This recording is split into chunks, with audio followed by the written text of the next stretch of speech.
Բարը որպես այդպիսի պոնտական տարբերակում կոչվում է տրիղոնա, մեր հայկական տարբերակում կոչվում է դիրղոնա։ Աղբյուրը որպես այդպիսին վերցրել եմ Սպարտակ Սաղարյանից, երախտագետ համշենահայ,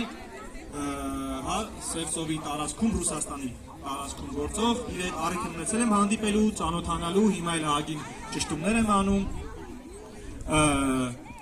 Հիմա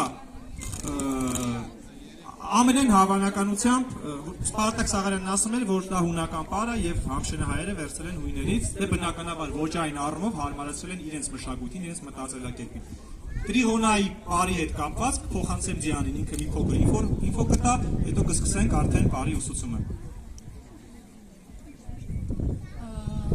Ուրեմն,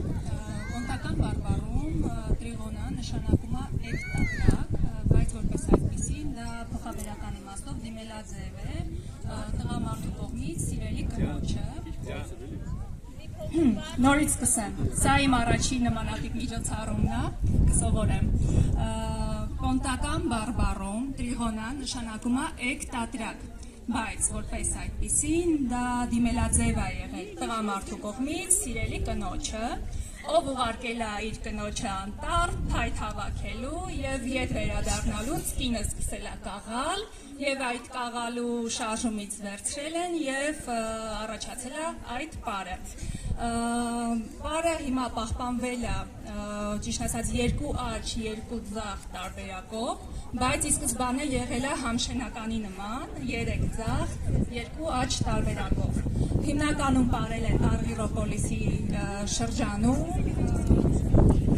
կա մի քանի տեսակ տրիղոնայի պահպանված, մենք կպարենք դասական տրիղոնա, կա տրիղոնա մացուկա եւ կա տրիղոնա տրապեզունդա։ Այդպես տամ Տիգրանին թող համշենական տարբերակի մասին ասի։ Ժողովուրդ ջան,